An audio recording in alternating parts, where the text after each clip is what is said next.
प्रवीण दरेकर यांचा माझ्यावर खूप प्रेम आहे.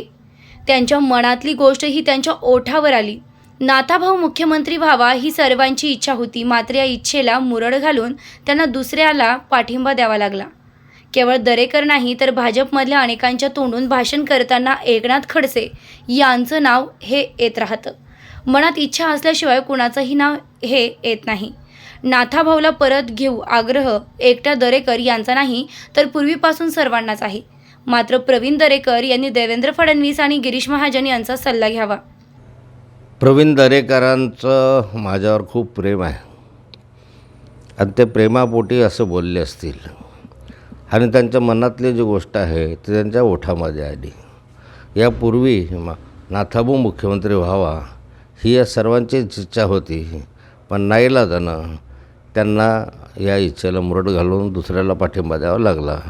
त्यामुळे निव्वळ हेच नाही तर बऱ्याच जणांच्या तोंडामधून भाजपच्या भाषण करताना एकनाथ खडसे हे नाव येत राहतं. कधी चुकून येत असेल, कधी ते नाव येतं, पण जोपर्यंत माणसाच्या मनामधली इच्छा नाही तोपर्यंत ते येत नाही कुणाच्या याच्यामध्ये. आणि त्यांनी सांगितलं की नाथाभाऊला आमच्याकडे घेऊ, तर त्यांचा हा आग्रह आताचाच नाही आहे, पूर्वीपासूनचा आग्रह सर्वांचाच आहे, आलं पाहिजे. परंतु अशा परिस्थितीत मी प्रवीणजींना सांगेल की जरा देवेंद्र फडणवीसांचा आणि गिरीश महाजनांचा सल्ला घ्या. रत्नागिरी येथील बैठकीकडे एक प्रकारे भाजपच्या प्रमुख पदाधिकाऱ्यांनी बहिष्कार टाकल्याची स्थिती होती. भाजपच्या पदाधिकाऱ्यांच्या नाराजीचा परिणाम या बैठकीवर दिसला. अशी नाराजी केवळ रत्नागिरी जिल्ह्यामध्ये नाही तर राज्यातल्या अनेक जिल्ह्यांमध्ये भाजपच्या पदाधिकाऱ्यांमध्ये नाराजी आहे. रत्नागिरीच्या दौऱ्यामध्ये प्रमुख पदाधिकारी जे भाजपचे आहेत त्यांनी देवेंद्रजींच्या आणि बावनकुळे साहेबांच्या बैठकीवर जवळपास बहिष्कार टाकल्यासारखी स्थिती होती. म्हणजे नाराजीचा परिणाम त्या बैठकीवर दिसला. पण हे निवड रत्नागिरी जिल्ह्यात आहे असं नाही आहे. महाराष्ट्रामधल्या अनेक जिल्ह्यांमध्ये अशा स्वरूपाची नाराजी भाजपच्या कार्यकर्त्यांमध्ये आहे असं आपण वाचतो आहे, पाहतो आहे. आणि ही नेत्यांविषयीची नाराजी ते रत्नागिरीला त्यांनी अनुपस्थित राहून व्यक्त केली. गिरीश महाजन यांना आमच्या कुटुंबाची कधीपासून काळजी पडलेली आहे. आम्ही समर्थ आहोत. तुमच्यासारखं माझं अनेक कुटुंब नाही आहे, आम्हाला एकच कुटुंब आहे.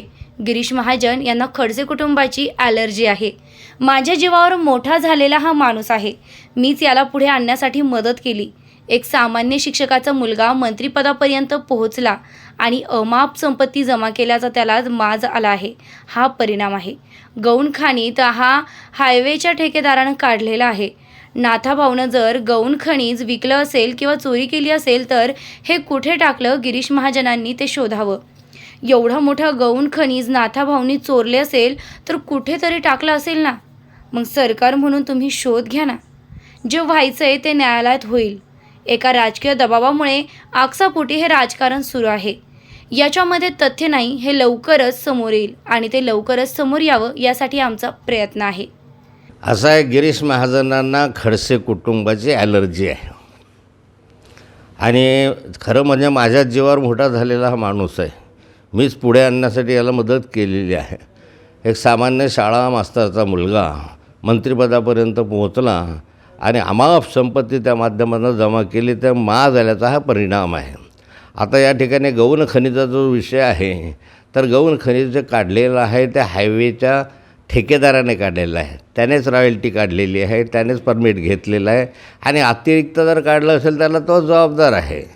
आता माझा तर काही मी काही मागणी केली नव्हती, मी काही त्याचं खनिज केलं नाही, मी काही ते विकलं नाही. आणि जर नाथाभाऊनं ते विकलं असेल किंवा चोरी केली असेल तर ते नेमकं कुठे टाकलं आहे हे गिरीश महाजन यांनी शोधावं. किंवा एवढं मोठं गौण खनिज नाथाभाऊनं जर तिथून चोरलं असेल तर कुठेतरी टाकलं असेल की नाही ते.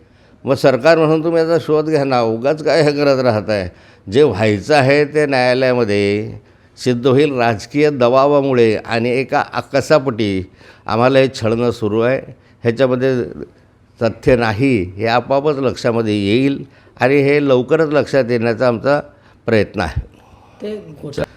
गिरीश महाजनांना आमच्या कुटुंबाची कधीपासून काळजी पडली आहे की खडसेंमुळे आमच्या कुटुंबाला त्रास होता. आम्ही आहोत ना समर्थ. कुणाला त्रास होत आहे, कुणाला वाढतो आहे, आम्ही समर्थ आहोत. तुमच्यासारखं एकच हे माझे अनेक कुटुंब नाही आहे, माझं एकच कुटुंब आहे.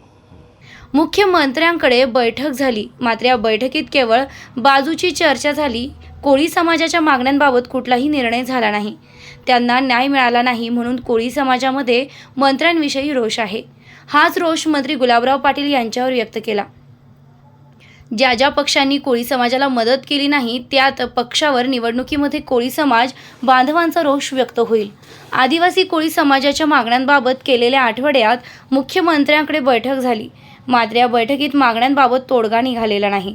जिल्ह्यामध्ये 3 मंत्री असतानाही कोळी समाजाच्या प्रश्नांना तळ लागत नाही. त्यामुळे कोळी समाज बांधवांच्या मनामध्ये मोठी खंत आहे. नुसत्याच बैठका घेऊन त्या बैठकांमध्ये वांझोट्या चर्चा करायच्या, या उलट शासन निर्णय आम्हाला आमच्या हातात द्यायचा, अशी कोळी समाजाची मागणी आहे. सोडवायला आले होते मुख्यमंत्र्यांच्या आदेशानुसार, मात्र त्या ठिकाणी मागण्या मान्य नसल्याने कोळी समाज बांधवांनी थेट गुलाबरावांना इशारा दिला की न्याय देणं तुमच्या हातात आहे, पण तुम्ही जर न्याय देत नसाल तर तसं सांगा, 2024ची निवडणूक आमच्या हातात आहे, असा रोष व्यक्त केला आहे गुलाबराव पाटलांसमोर. गेल्या अनेक दिवसापासून कोळी समाजाचं आंदोलन सुरू आहे आणि या आदिवासी कोळी समाजाला दाखले मिळावेत यासाठीचं हे आंदोलन आता वेगवेगळ्या वळणावर पोहोचलेलं आहे.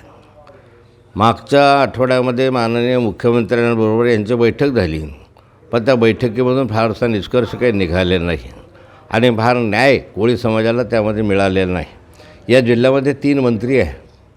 आज 3 मंत्री असतानासुद्धा त्यांच्या प्रश्नाला तड लागत नाही, ही त्यांच्या मनामधली खंत आहे. आणि बैठ्या नुसत्या घ्यायच्या आणि या वाजोट्या चर्चा करायच्या यापेक्षा प्रत्यक्ष GRच आमच्या ताब्यात द्यावा अशी त्यांची मागणी आहे. आणि त्याची मागणी रास्त आहे की कमीत कमी ब्लड रिएक्शनमध्ये असेल त्यांना तर सर्टिफिकेट द्या, ज्यांना आधी मिळालेलं आहे, ज्यांच्या वाडवडिलांना मिळालेलं आहे त्यांना तर द्या, आणि नंतर त्याच्यामध्ये सरसकट कोळी समाजाला असा दाखला मिळावा ही त्यांची मागणी आहे. आणि त्यामुळे त्यांच्या मनामधला जो रोष आहे तो त्यांनी गुलाबराव पाटलांच्या भाषणामध्येच्या वेळेस व्यक्त केला. आणि निवडणुकीच्या वेळेस निश्चितच त्यांचा रोष हा ज्या ज्या पक्षांनी त्यांना मदत केली नाही अशांवर येईल असं मला वाटतं.